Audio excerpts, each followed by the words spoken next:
여러분, 오늘은 종료주일입니다. 종료주일은 이 땅에 사람의 몸을 입고 오신 하나님, 우리는 그분을 예슈와, 지저스 크라이스트, 예수라고 부릅니다. 예수님께서 3년여의 복음 사역을 마치고 어디로 가시냐면 예루살렘 성으로 올라가십니다. 여러분, 일생의 모든 삶을 다 마치는 시간이 저와 여러분들에게는 언젠가 찾아오게 되겠지요. 그때에 여러분들은 어디로 가서 여러분의 일생을 마치셨으면 좋겠습니까? 혹시 바닷가에서 태어나서 바닷가의 경험을 가지고 계신 분들은 이런 노래가 있잖아요. 내 고향 남쪽 바다, 그 파란 물 눈에 보이네. 멋지잖아요. 나는 시냇가인데요.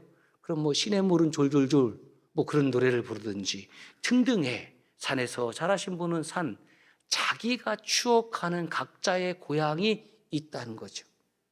내가 태어난 곳일 수도 있고 자란 곳일 수도 있고 그 다음에 정이 든 곳이 또 있을 수 있고.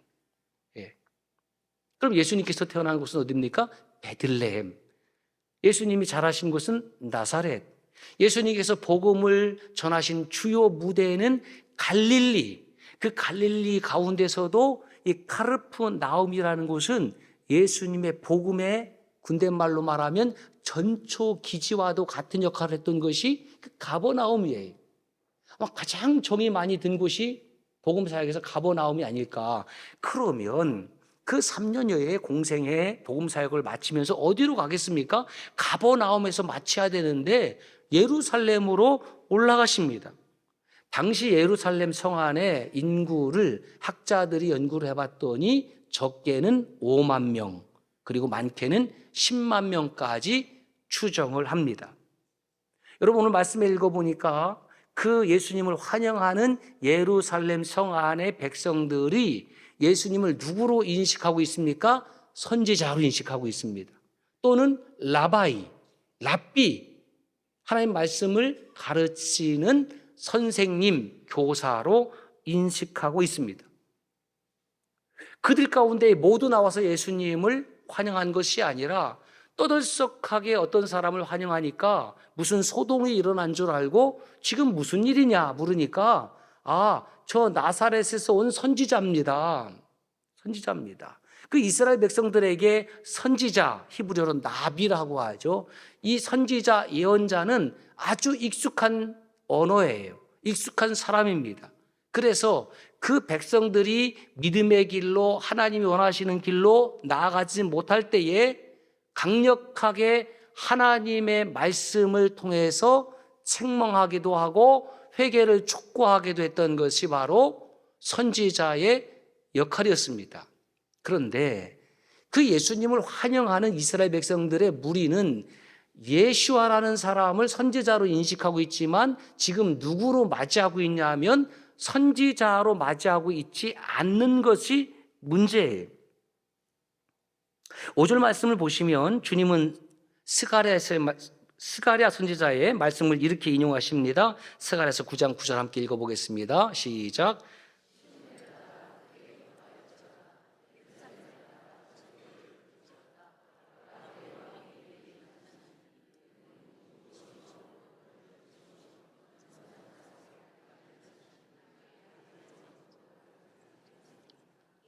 여러분, 이스라엘 역사를 간단히 말씀드리면 BC 722년에 북이스라엘은 아시리아 제국에 의해서 멸망당합니다. 그리고 BC 586년에 남유다는 아시리아 제국을 무너뜨린 바벨론 제국에 의해서 멸망당하죠.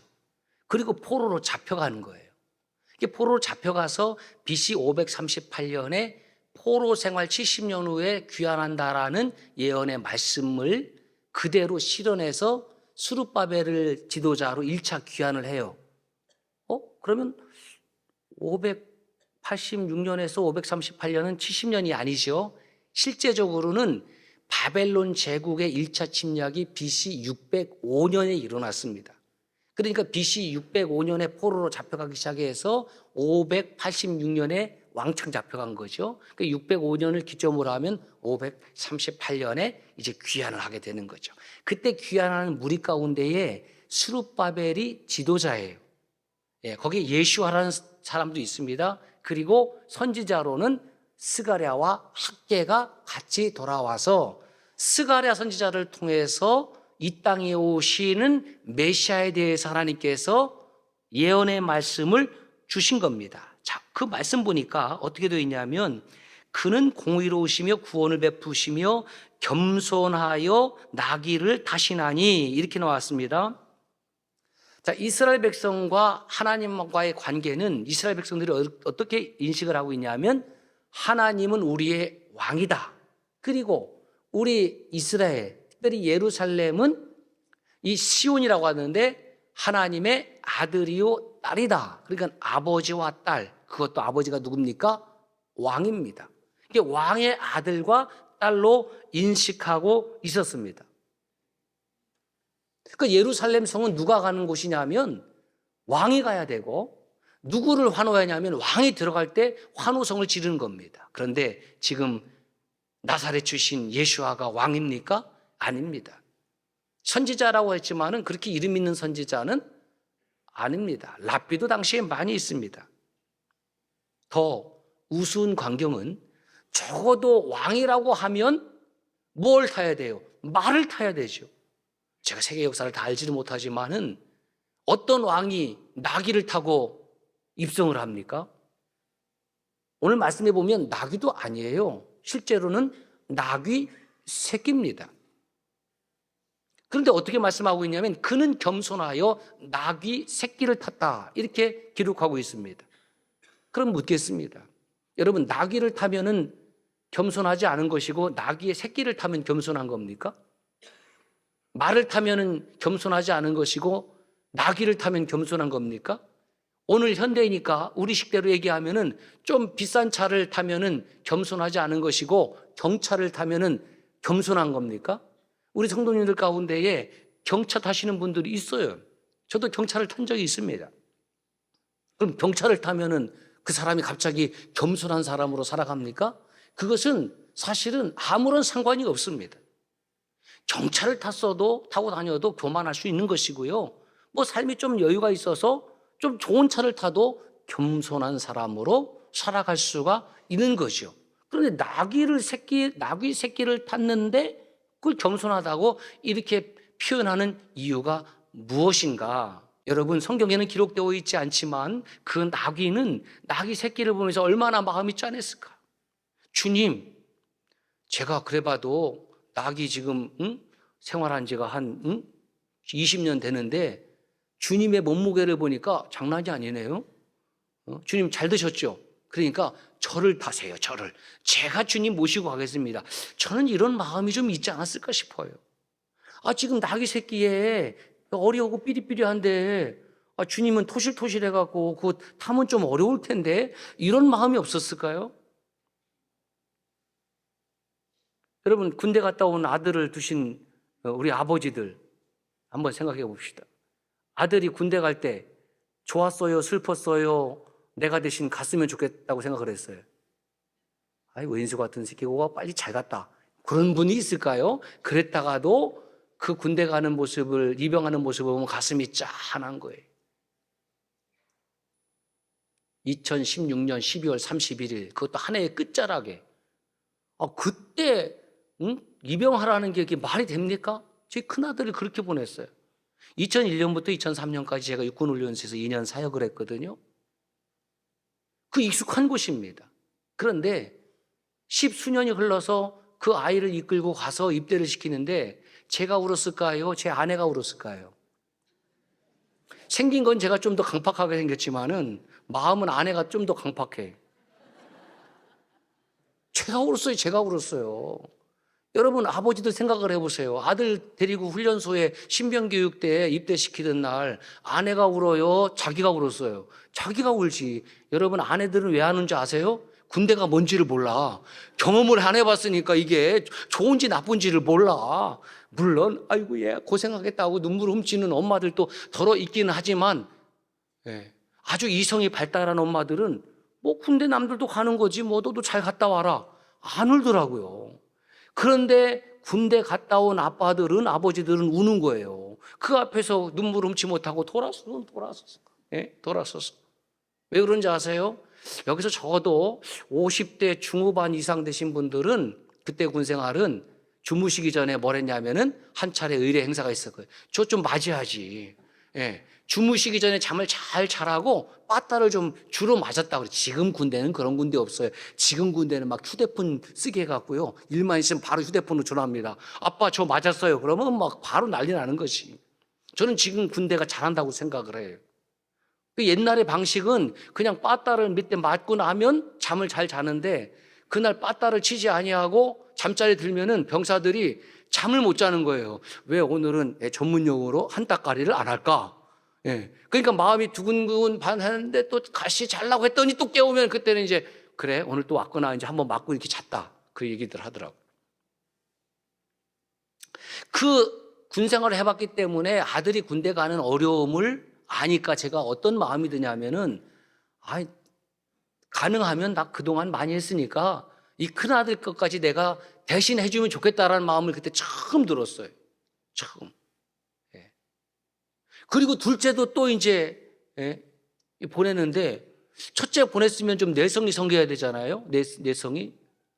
근데 둘째 보내는데 그 사관학교 입교식 때 보니까 다른 부모들은 다 하나씩 있는데 제 아들 옆에 있는 애가 그날따라 날씨가 추운데 그 생도복은 얼마나 얇은지 막 오들오들 떨고 있더라고요. 나는 그 아들 붙잡고 울었네. 남의 아들 붙잡고 울었어요. 야, 너 일로 와. 그래갖고 다른 부모들하고는 다 껴안고 있는데 그 아들은 부모도 없고 누구도 없고 아무도 안 온 거예요. 너무너무 가슴이 아파서 야, 오늘은 내가 네 애비다. 그러면서 안아줬거든요. 마음이 짠해서 울었어. 그 남자들은 그 마음 알 거예요. 부모는 자식이 잘 먹었으면 좋겠고 나보다 잘 살았으면 좋겠고 잘 입었으면 좋겠고 좋은 곳에서 살았으면 그 하는 마음이 다 부모의 마음인 거죠. 뭐 낙이라고 뭐 다를 바가 있습니까? 화면을 봐서 강아지도 그렇거늘. 그러면 이곳에 무슨 말씀을 하고 싶으냐면 만군의 여호와 하나님의 마음이 이 본문에 투사되어 있다라는 거예요. 낙이야, 너도 네 새끼 귀하지? 이스라엘 백성들이 지금은 깨닫지 못하지만 지금 낙이 새끼를 지금 타고 가는 그 예수님이 보이지? 그가 바로 나의 독생자다. 낙이 새끼를 타고 가는 것이 그렇게 안쓰러우냐? 이 땅에 사람의 몸을 입고 피조물에게 죽임을 당하고 우리를 위하여 자기를 온전히 내어주시는 그 하나님의 마음을 너희들이 헤아릴 수 있겠느냐? 그곳에 하나님의 마음이 투사되어 있는 거예요. 자, 보세요.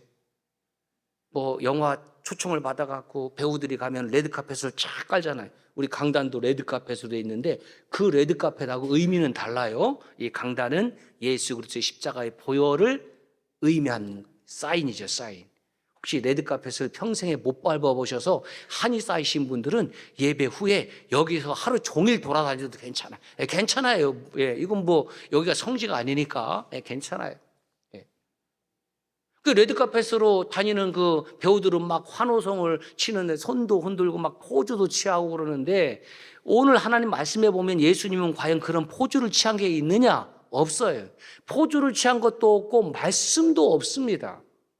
왜 그럴까요? 지금 백성들이 예수님을 환영하는 그 백성들의 마음과 예수님의 마음은 같다 다르다라는 거예요. 예수님께서 예루살렘 성으로 지금 들어가시는 것은 헤롯 왕의 궁전을 대신 찬탈하기 위함도 아니고 헤롯 왕의 권좌를 빼앗기 위함도 아니고 그곳에 내가 앉겠다는 것도 아니고 예수님께서 예루살렘 성으로 들어가시는 그 발걸음의 최종 목적지는 헤롯의 궁궐이 아니라 골고다 언덕의 십자가이기 때문에 너희들이 지금은 나를 향해서 호시안나 호시안나라고 지금 환호성을 치고 있지만 그 소리는 5일 후에 저 예수를 십자가에 못 박어 죽이시오 하는 소리로 바뀔 것을 주님은 아시지요. 왜? 그분이 하나님이시니까. 이 호산나라는 단어는 그 히브리 발음대로 원어대로 하면 호시안나 이렇게 돼요. 호시안나. 예. 호시안 이런 뜻은 무슨 뜻이냐면 save me, 예, help me 이런 의미가 있어요. 뒤에 나는 now 지금. 그러니까 호시안나 그러면은 지금 나를 또는 save us 지금 우리를 구원하여 주십시오라는 그런 의미예요. 그런데 여러분 신약 성경은 그 기록이 헬라어로 기록이 되어 있습니다. 로마 제국 시대에 헬라 그리스 말로 기록되어 있거든요. 그 로마 제국 시대에 쓰였던 언어는 두 가지예요. 하나는 라틴어고 또 하나는 헬라어인데 라틴어는 주로 귀족들이 썼습니다. 그리고 헬라어는 평민들이 주로 썼어요.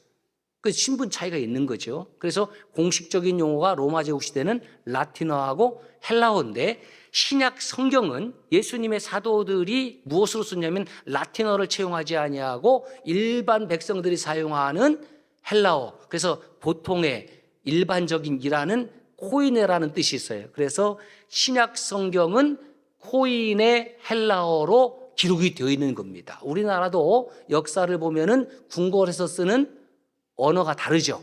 예, 궁궐에서 쓰는 언어가 다르고 일반 백성들이 쓰는 언어가 좀 달라요. 그 코인의 헬라어에 뭐라고 기록되어 있냐 하면은 이것이 헬라어로 되어 있는 것이 아니라 그냥 이스라엘 백성들이 쓰는 아람어입니다. 이 호시안나, 아람어로 소리 나는 대로 그대로 기록되어 있습니다. 그 이유가 무엇이냐? 호시안나의 의미가 세월을 거치면서 변질되었기 때문에 그렇습니다.